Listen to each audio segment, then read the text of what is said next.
지난 시간 보험료에 이어서 이번 시간에는 보험료율에 대해서 학습하도록 하겠습니다. 보험료율의 산정 원칙은 적정성, 공평성, 안정성, 신축성, 그리고 사고 방지 장려성 등을 들 수 있습니다. 먼저 이와 같은 5가지 요소를 해서 산정되는 것이 보험료율이라고 할 수 있는데, 적정성이라 하면 보험자가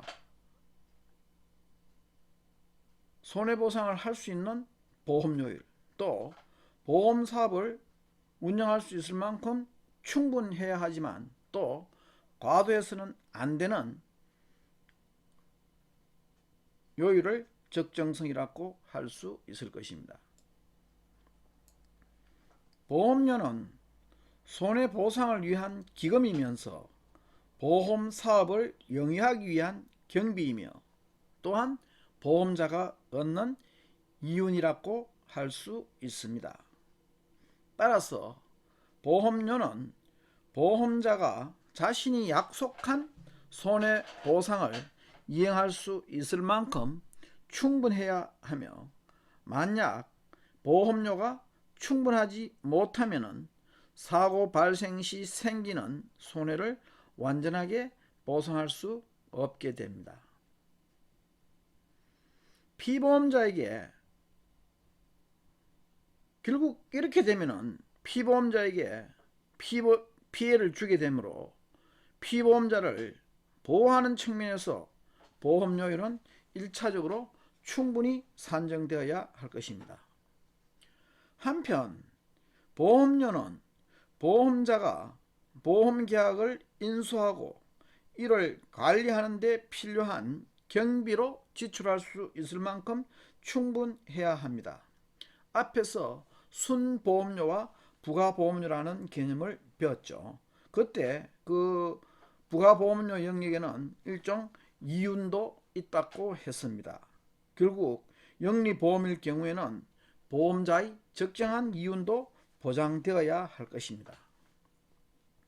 그러나 그러한 충분성을 고려한 나머지 보험료율이 지나치게 높게 책정되면 보험사업의 경쟁력이 떨어진다고 생각할 수 있습니다.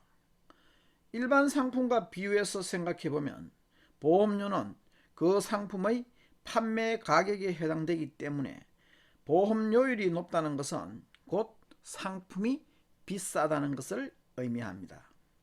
가격이 오르면 경쟁력이 떨어지는 것과 마찬가지로 보험료율이 높으면 보험에 가입하고자 하는 희망자 수, 즉 피보험자의 수가 줄어들게 될 것입니다. 자, 다음으로 공평성이 있습니다. 보험료율은 동일한 위험에 대해서는 공평하게 산정되어야 할 것입니다. 일반적으로 보험자는 보험료율을 산정할 때 위험을 여러 가지 기준으로 분류하여 구분합니다. 동일 집단에 속하는 위험이면 같은 수준의 보험료율이 부과되어야 하고, 만약 위험의 정도가 뚜렷하게 다르다면 보험료율도 차별적으로 부과되어야 할 것입니다. 그러나 동일한 집단에 속하는 위험이라 하더라도 보험 금액이 클 경우에는 보험료율을 할인해 주는 제도가 있는데, 이는 공평성의 원칙에 위배되지 않는다고 할 수 있습니다. 한 번의 보험 계약에 보험 금액이 100만 달러인 경우라면 $10,000의 보험 계약을 100번 체결하는 것과 같으므로 99번의 보험 경비가 절약될 수 있습니다. 즉 앞서 학습한 부가보험료가 대폭적으로 줄어들기 때문에 대규모 보험 계약에서는 일정한 보험료율의 할인이 인정되고 있습니다. 다음으로 보험료율의 산정 원칙으로 안정성을 들 수 있습니다. 이 보험료율이 부단히 변동되어서는 안 될 것이며 일정 기간 안정되어야 한다는 것이 바로 안정성입니다. 만약에 보험료율이 너무 자주 변동하게 되면 피보험자들은 보험료율이 낮을 때 집중적으로 보험계약을 체결하고 보험료율이 오를 것으로 예상되면 보험계약의 체결을 미루게 될 것입니다. 이와 같이 보험료율의 변동에 따라 보험계약 체결의 여부가 결정되면 보험은 곧 투기와 같게 될 것입니다. 따라서 보험료율은 일단 산정되면 일정 기간 변경되어서는 안 될 것입니다. 다음으로 신축성이 있는데 보험료율이 안정적이어야 할 것은 맞지만 필요한 경우에 있어서는 어느 정도 변경할 수 있는 신축선을 또 지녀야 할 것입니다. 즉 보험료율은 정당한 사유가 발생하면 변경될 수 있어야 할 것입니다. 보험료는 보험이란 상품의 생산 비용이지만 이 비용은 미래에 정확하게 산정됩니다. 따라서 현재의 보험료가 실제 보험료값보다 많을 수도 있고 적을 수도 있기 때문에 일정 기간 보험 상품이 판매되면 보험료율은 현실에 맞게 재조정되어야 할 것입니다.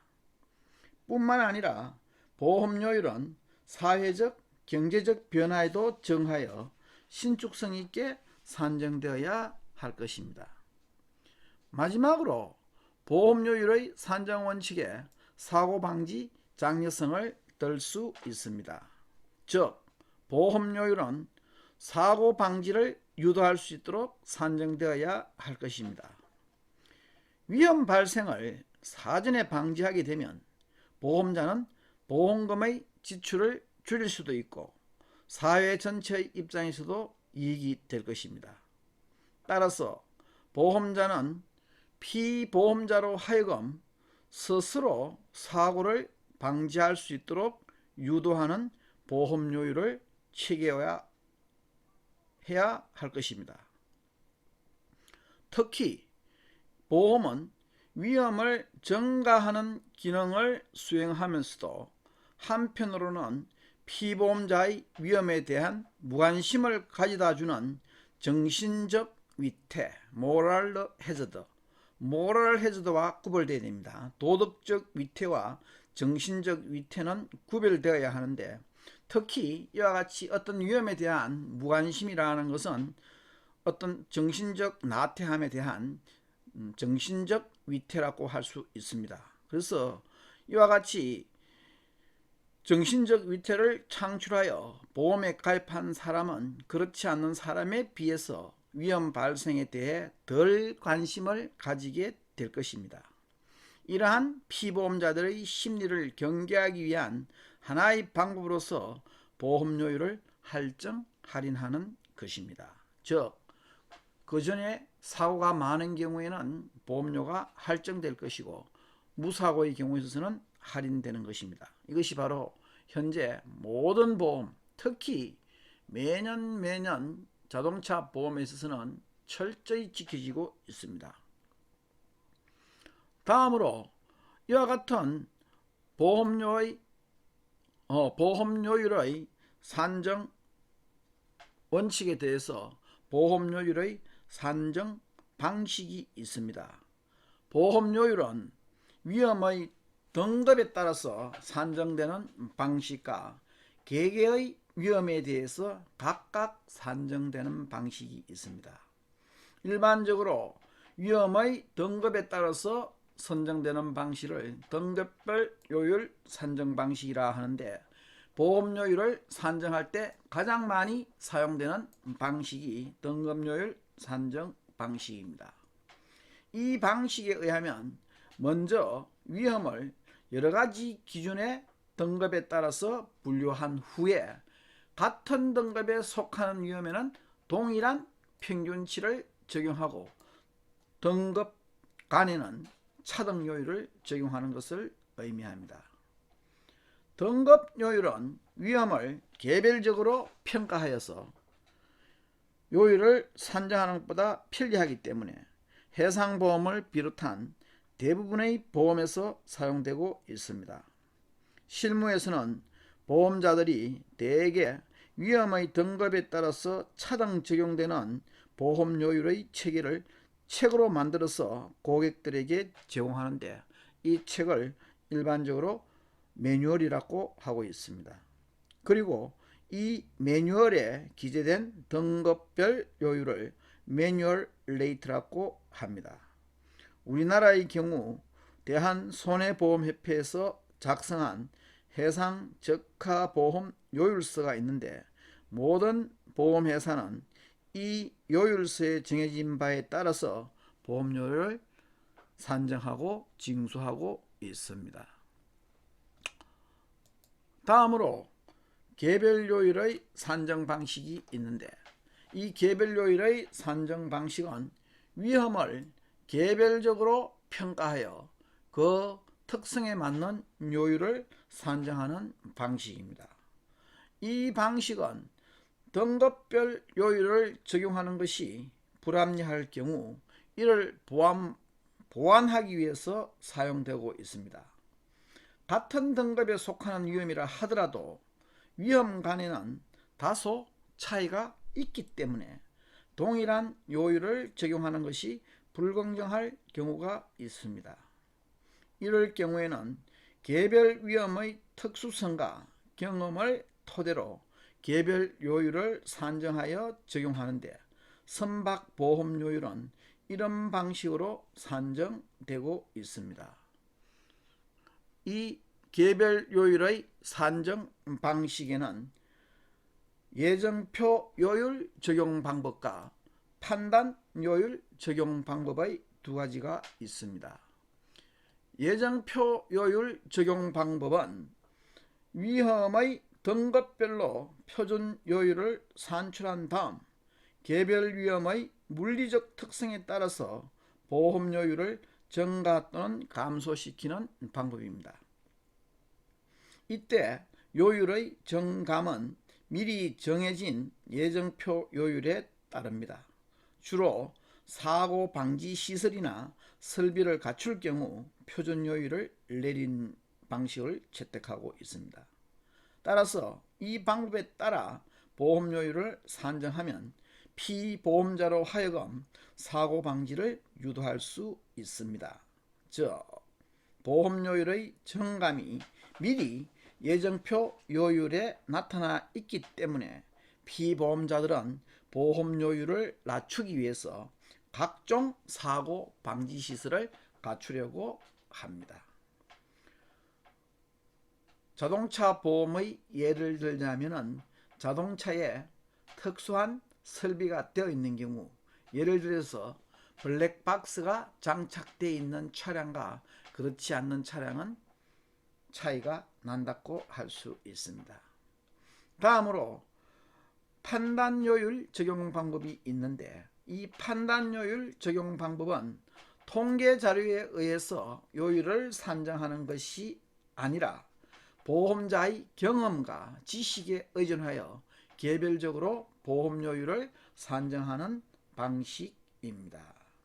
일반적으로 로이즈의 언더라이터, 그 개인 보험업자들에서 많이 사용되고 있습니다. 때로는 그 언더라이터들의 오랜 경험과 지식에 의해서 또는 영감에 의해서 산정될 수도 있다고 합니다. 대부분의 경우의 보험료율은 과거의 경험 자료에 입각해서 과학적인 방법으로 사용되나, 경험 자료가 부족하거나 위험의 성격이 너무 이질적이어서 등급의 분류가 어려울 경우에는 보험자의 축적된 경험에 의해서 요율이 산정되기도 합니다. 판단요율은 해상보험에서 많이 이용되고 있는데, 해상사고는 태풍이나 폭풍 등과 같은 자연적 손인, 내추럴 페릴, 우리가 위험을 이야기할 때 앞서 페릴도 있고 해저드도 있고 리스크도 있다고 했죠. 그래서 우리가 손해의 원인이라고 했을 경우에는 일반적으로 손해의 원인인 손인, 즉 영어로는 페릴이라고 하고 있습니다. 페릴, P-E-R-I-L. 그래서 이와 같은 손인에 의해서 빈번히 발생하기 때문에 과거의 통계 자료에 입각한 과학적인 요율의 산정이 곤란한 경우가 많기 때문에 보험자는 자기의 경험이나 육감 등을 이용하여 독자적으로 요율을 산정하기도 하고 있습니다. 방금 얘기했듯이 로이즈의 개인 보험업자들은 전 세계로부터 다양한 재보험을 인수하는 경우가 많은데, 이때 그들 나름대로의 축적된 경험 자료를 바탕으로 산정된 요율을 적용하고 있습니다. 이 산정 방식에 자유요율 제도와 협정요율 제도가 있습니다. 자유요율 제도라는 것은 보험자가 자기의 경험을 토대로 보험료율을 산정하고 이를 독자적으로 사용하는 제도를 이야기하고 있습니다. 이 제도 하에서는 보험료율이 보험자의 재량에 따라서 산정되므로 같은 조건이라 하더라도 보험자 간의 차이가 있습니다. 자유요율 제도는 보험자 간의 상호 경쟁을 유도할 수 있어 보험산업의 경쟁력을 제고시킬 수 있는 장점은 있지만 지나친 경쟁으로 보험료의 덤핑을 초래할 수 있습니다. 영국 로이즈를 비롯한 대부분의 선진국에서는 자유요율 제도를 택하고 있으며 우리나라의 경우도 선박보험에 한하여 보험자가 독자적으로 판단하여 산정한 요율을 적용하고 있습니다. 다음으로 협정요율 제도는 보험자 상호간에 보험료율을 협정하거나 법률에 따라 소정의 방식에 의해 산정하여 공동으로 적용하는 제도를 말합니다. 협정요율 제도 하에서는 보험산업을 안정적으로 운영할 수 있지만 상호간의 경쟁이 없는 것이 단점이 된다고 할 수 있겠습니다. 우리나라의 적하보험료율은 대한손해보험협회에서 정한 요율을 모든 회사들이 공동으로 사용하는 협정요율을 채택하고 있습니다. 어떻게 보면 여기에 대해서는 자유요율 제도로 전향하는 것이 바람직하다고도 할 수 있습니다. 다음으로 이와 같은 해상보험료율에 영향을 미치는 요소로서 적하보험료율과 선박보험료율로 나누어서 설명하겠습니다.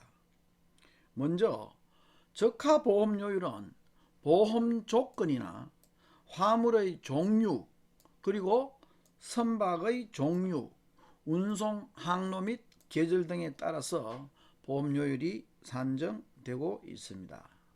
먼저 보험 조건에 있어서는 그 담보 위험과 보상 범위를 한정하는 조건에 따라서 보험료율이 달라집니다.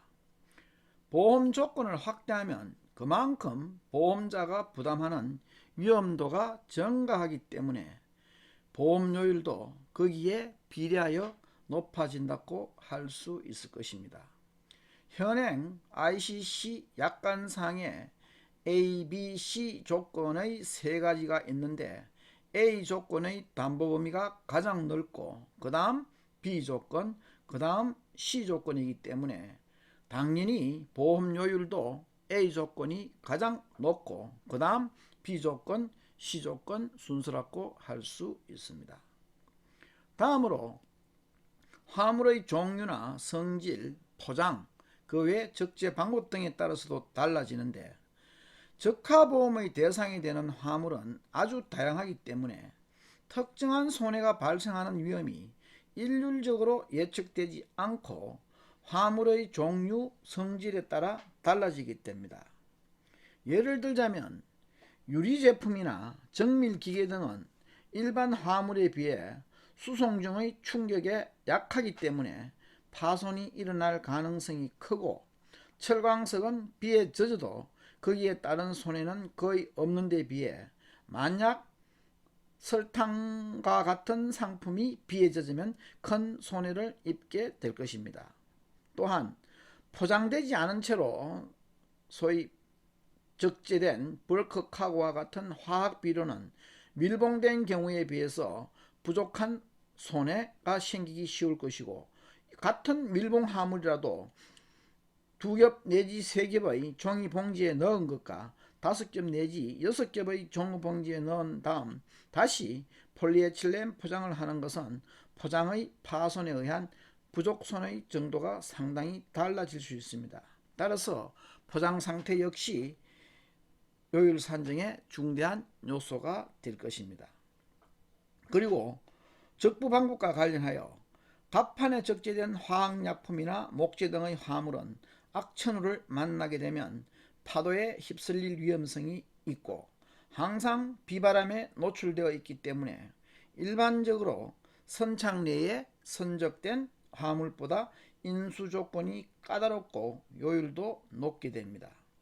선착 내에 선적된 경우라도 적부 방법이 부적절하면 무너지기 쉬우며, 또한 인접한 적부 화물이 새기 쉬운, 즉 누출되기 쉬운 액체 화물인 경우에는 그 오손, 컨테미네이션, 다시 말하면 옆의 화물에 의해서 더러워진다는 것을 의미하죠. 그 오손을 입을 염려가 있기 때문에 화물의 적부 방법에 따라서도 보험료율이 차등 적용된다고 할 수 있습니다.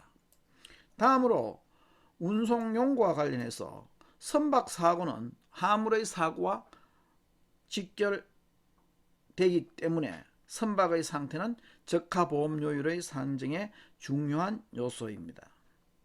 노후 선박에 화물을 선적하여 충돌이나 자초사고가 발생하면 전손될 위험성이 극히 커지는 반면에 신조 선박으로 정평이 나 있는 16 선박회사가 운항하는 선박일 경우 선박의 보수 관리가 확실하기 때문에 화물의 운송이 안전하게 행해진다고 할 수 있겠습니다. 따라서 적하보험을 인수할 때에는 통상 설령, 성급, 총통수 등 선박의 상태에 따라서 위험도를 측정하고 경우에 따라서 할증 보험료를 받는 경우도 있습니다. 보험자가 일반적으로 보험료율을 산정할 경우 운송 선박은 협회 선급 약관에 규정된 적격 선박인가를 전제로 하고 있기 때문에 여기에 대해서 화물은 여러가지 상이한 보험료를 적용받게 된다고 할 수 있겠습니다. 협회 선박 약관에 규정된 적격 선박이라는 것은 기계력에 의한 자항 성력을 지닌 철선 또는 10대 선급 가운데 하나를 취득한 것, 10대 선급이라 하면 한국, 영국, 미국, 프랑스, 독일, 일본, 노르웨이, 이태리, 러시아, 폴란드, 중국 이와 같은 국제 선급으로 인정받는 선급협회의 정회원 국가입니다. 그래서 이와 같은 10대 선급, 그 다음에 설령이 15년 이하일 것, 이와 같은 규정을 두어서 선박에 따라서 조금씩 차등 적용된다고 보면 되겠습니다. 마지막으로 적하보험료율은 운송구간이나 계절에 따라서도 달라집니다. 가령 태풍이나 사이클론 등의 진로에 해당되는 해역이나 몬순 등에 의해 악천후가 예상되는 해역 또는 자초가 빈발하는 해역을 항해할 경우에는 해상사고가 발생하기 쉽다고 할 수 있으며, 태풍 등은 계절에 따라서 발생 빈도가 다르기 때문에 운송구간, 계절, 출항일 등은 위험 측정의 요소가 되며 이런 것들은 보험료율의 산정에 영향을 미친다고 할 수 있습니다. 적하보험료율에 이어서 선박보험료율은 보험 조건이나 역시 선박의 상태, 운항 구역 등 여러가지 요인에 따라서 산정된다고 할 수 있습니다. 적하보험료율이 여기에 대해서 한 가지가 더 있었죠. 화물, 다시 말하면 그 적하의 종류나 성질, 포장 상태, 적부 방법에 따라서 구분된다고 했었는데, 선박에서는 그와 같은 성질은 없기 때문에 보험 조건이나 선박 상태, 운항 구역에 따라서 다르다고 볼 수 있겠습니다. 당연히 보험 조건에 따라서 보험료율은 달라질 것이며, 또한 선박의 종류나 선박의 설령, 선박의 건조된 연수 또는 톤수, 재질, 국적이나 공인된 선급협회 등에서의 선박에 관한 모든 사항은 보험료율에 영향을 미친다고 할 수 있겠습니다. 또한 운항구역에 따라서도 달라지겠죠. 통상 보험증권상에서는 그 선박이 기재할 수 있는 항로가 정해져 있습니다. 만약 그러한 정해진 항로를 벗어날 경우 혹은 항행구역을 벗어날 경우에는 보험자에게 즉각적으로 통지하고 추가 보험료를 납부해서 계속적인 담보가 되도록 해야 할 것입니다.